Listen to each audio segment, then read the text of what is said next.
Hola, ¿qué tal? Bienvenidos a Voces Clínicas una vez más. Como todos saben, mi nombre es Iván y en esta oportunidad vamos a trabajar un tema que me parece que es bastante curioso y que creo que podemos anudar bastante bien con una cita que podemos extraer del discurso de Tokio, una cita de Lacan, que viene más o menos así.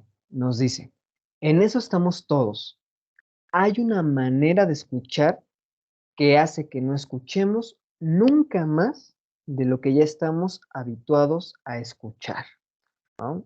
La primera vez que empezamos aquí con una pequeña cita, pero me pareció bastante importante anudarlo a esto, porque de alguna manera justamente el tema que nos toca en esta ocasión es poder analizar y quizás darle una primera aproximación formal, a lo mejor para esta primera aproximación de una investigación, a la manera en la cual el pensamiento del analista se puede construir. No hablamos del pensamiento de un analista, ¿no? Estamos hablando del pensamiento del analista, de la función de analista. Y para poder hablar de este tema, ¿quién mejor para ello que justamente una de las figuras que podría decir más han influenciado la forma en la cual mi pensamiento como analista se ha ido construyendo? Entonces, te damos la bienvenida a este espacio, Patti.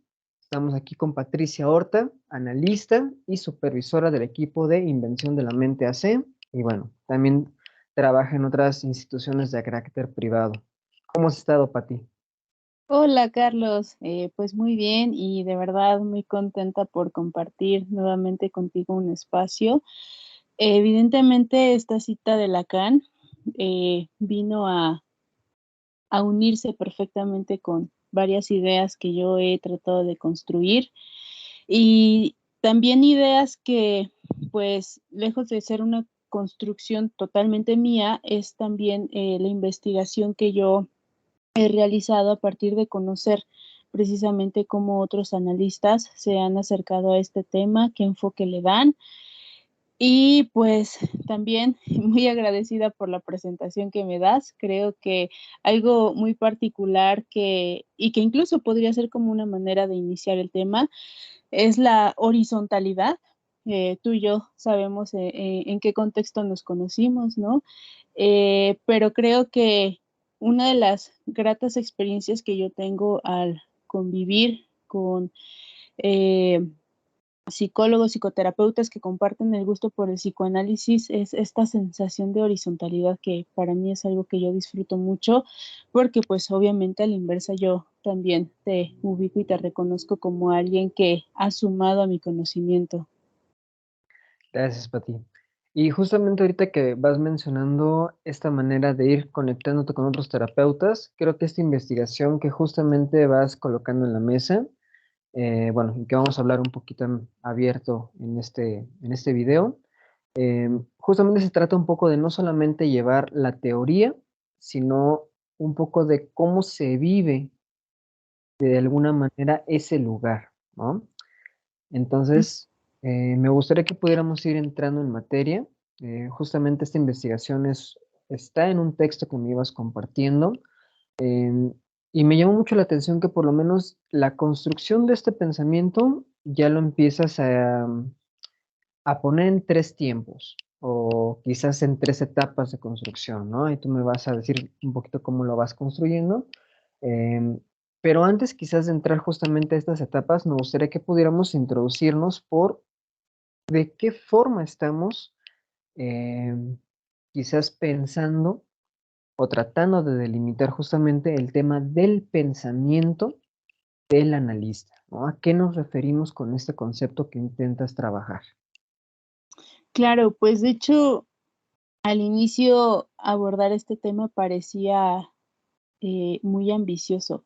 Y ya cuando intenté adentrarme, me di cuenta de que es un mar de perspectivas que le podemos dar al pensamiento.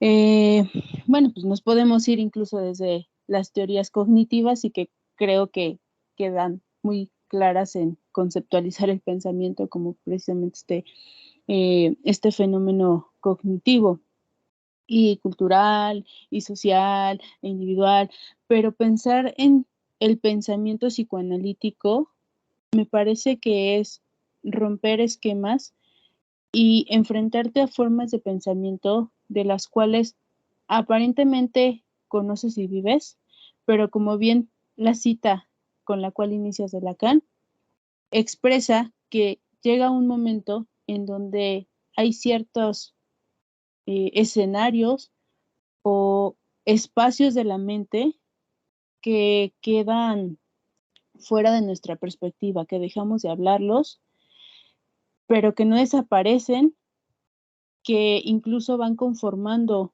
una estructura de pensamiento que a lo mejor podríamos equipararlo un tanto como una estructura de personalidad, pero a veces hasta pareciera que entre seres humanos pensamos igual, ¿no?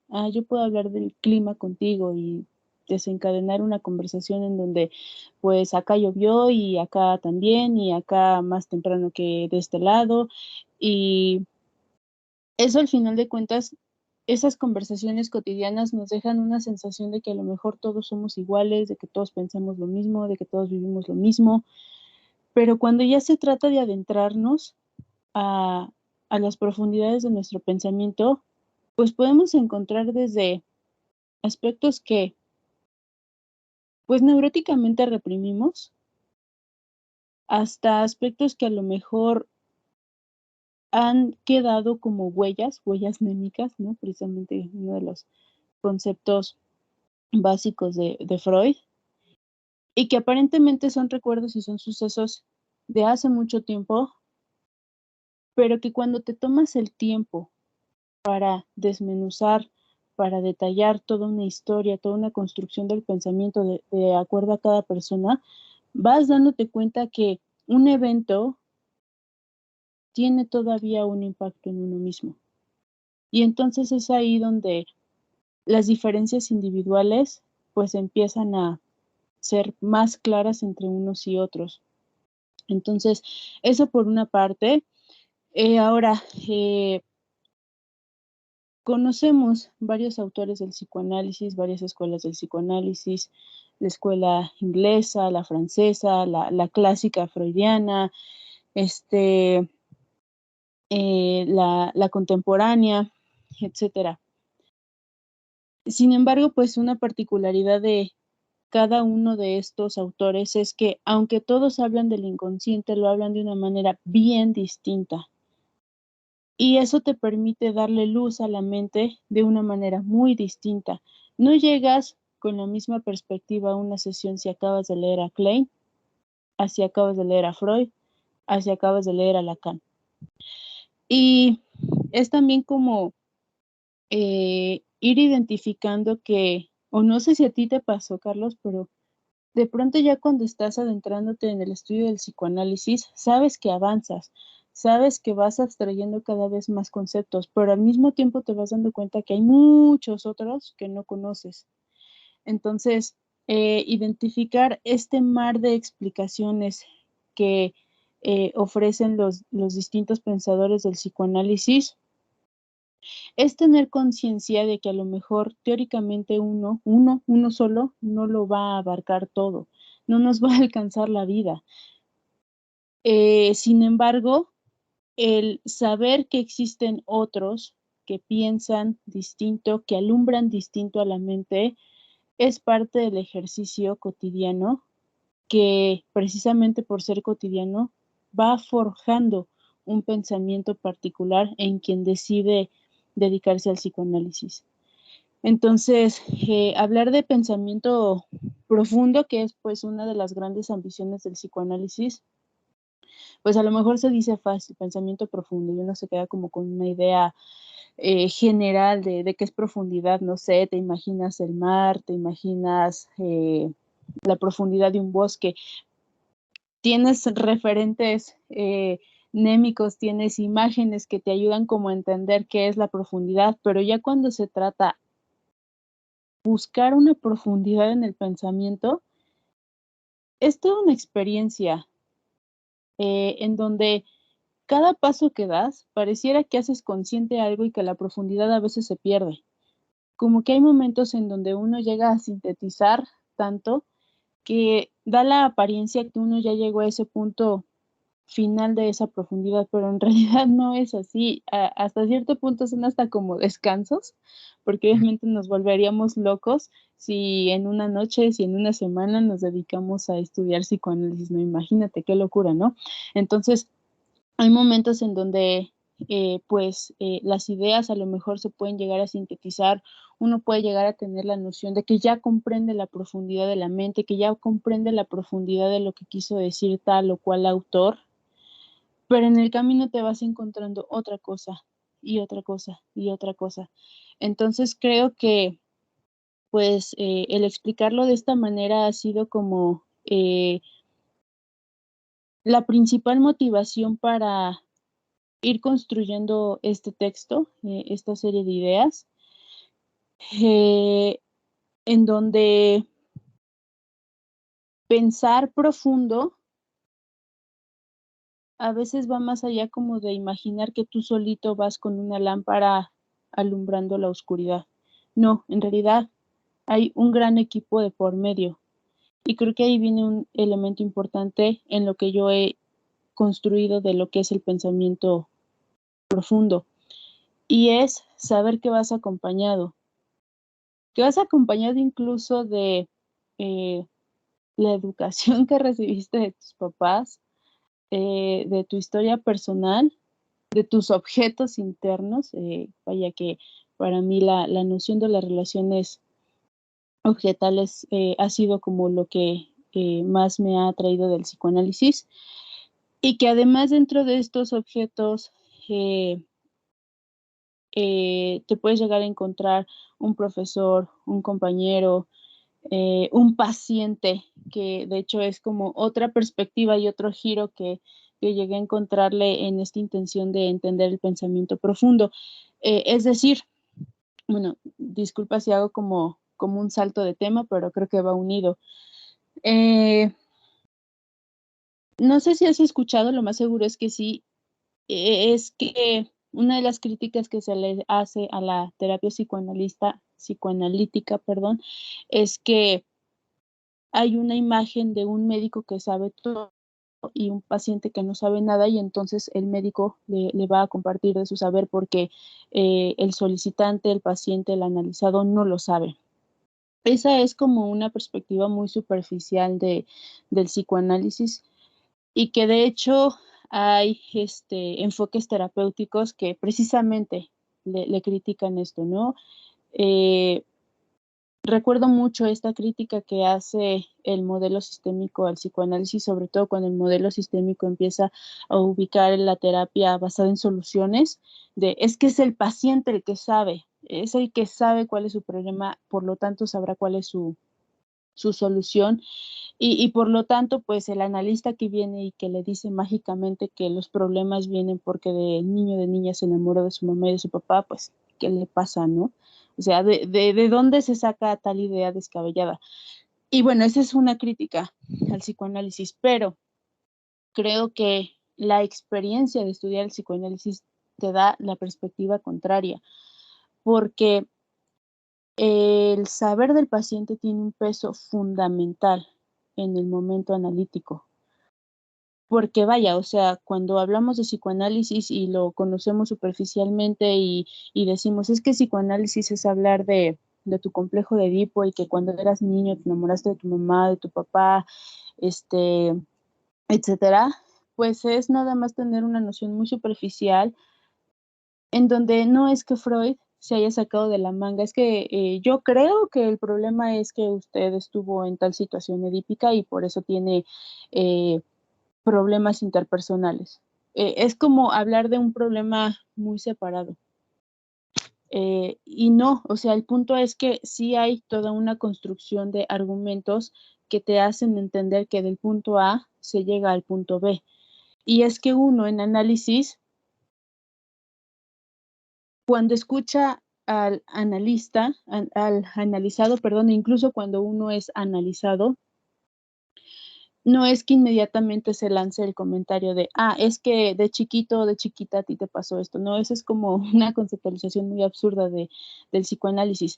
El punto es que precisamente ese hueco se llena con la propia narrativa del paciente, con el propio discurso del paciente. Y es que Freud no se sacó de la manga la teoría sexual infantil. En realidad lo fue encontrando y creo que es un elemento bien importante a tener en consideración cuando se trata de saber cómo se fue construyendo el pensamiento psicoanalítico, que no partió de Freud pensando y generando ideas, partió de Freud escuchando pacientes, partió de Freud escuchando a estas mujeres que tenían la particularidad de tener síntomas histéricos y que la comunidad médica de aquel entonces no tenía el cuerpo teórico suficiente como para entender qué les ocurría. Entonces, el simple hecho de escuchar a estas pacientes, de poner una atención minuciosa, fue lo que forjó, a mi punto de vista, una célula epistémica, en donde el psicoanálisis parte de dos actores. El médico, que bueno, en aquel entonces Freud no se decía psicoanalista, se decía médico, el médico y el paciente. Posteriormente, pues incluso cambian las maneras de conceptualizar a estos actores, el analista y el analizado, o incluso se conserva a veces la concepción de paciente, ¿no? El punto es que el paciente ha tenido una gran participación, un gran espacio, un gran rol en esto que es el psicoanálisis, porque al final de cuentas el psicoanálisis es una teoría construida de humanos para humanos. Entonces, viéndolo de esa forma, yo en todo momento encuentro pura horizontalidad, horizontalidad entre colegas, horizontalidad entre el analista y el analizado, horizontalidad incluso con los colegas que a lo mejor unos llevan unos años de experiencia y los que vienen integrándose a este cuerpo teórico y que a lo mejor uno puede decir, bueno, pues es que el analista de mayor edad es el que tiene más conocimientos porque eh, ha tenido el suficiente tiempo como para estudiar. Y sí, obviamente hay una realidad en eso, pero también el analista joven tiene una mente, tiene una psique, tiene un aparato psíquico que obviamente funciona a la perfección como para ser partícipe en la construcción del pensamiento psicoanalítico. Entonces, creo que pues también una esencia importante de este texto es enfocar que eh, somos parte de una comunidad epistémica, somos parte de una comunidad que construye el psicoanálisis y bueno, o sea, sabemos, ¿no? Que quien se forma en esta teoría en términos éticos tiene que cubrir tres aspectos: el ser analizado, el estar en formación y el estar en supervisión. Y creo que esos tres escenarios en donde uno que está interesado en la teoría psicoanalítica se puede llegar a resumir en que en estos tres aspectos es sinónimo de ser comunidad epistémica. Eres comunidad epistémica con tu propio paciente, eres comunidad epistémica con tu propio colega, eres comunidad epistémica cuando tú te pasas al rol de analizado con tu terapeuta. Entonces, para esto, una de las conclusiones a las que llego es que precisamente el pensamiento profundo se alcanza de esta manera. Se alcanza al reconocerte como parte de una comunidad epistémica y además tener la responsabilidad de participar en esa comunidad epistémica. No solo estar por estar, obviamente, ¿no? Así como ocurre en el espacio analítico. De nada sirve que vengas y estés en el diván sin escuchar, sin querer hablar lo que a lo mejor tienes presente y lo quieres ocultar. No, también en la participación de la construcción del pensamiento psicoanalítico tiene que haber un rol activo por parte de uno para exponer ideas. Y de pronto te encuentras con la sorpresa de que hay quien piensa como tú y que tal autor ya lo dijo, a veces hasta un autor lo dijo mejor que uno, pero pues uno se identifica, ah, sí, yo quería decir eso, o por ahí va mi pensamiento, o incluso te puedes llegar a encontrar puntos de vista contradictorios, totalmente opuestos, y ahí también hay una oportunidad para reconocer que si yo tengo una manera particular de alumbrar la mente, pues entonces existe otro que alumbra la mente de una manera bien distinta. Entonces, pues bueno, creo que ya me emocioné un poco, eso está padre, la emoción de poder hablar de estos temas. Charlie, ¿cómo?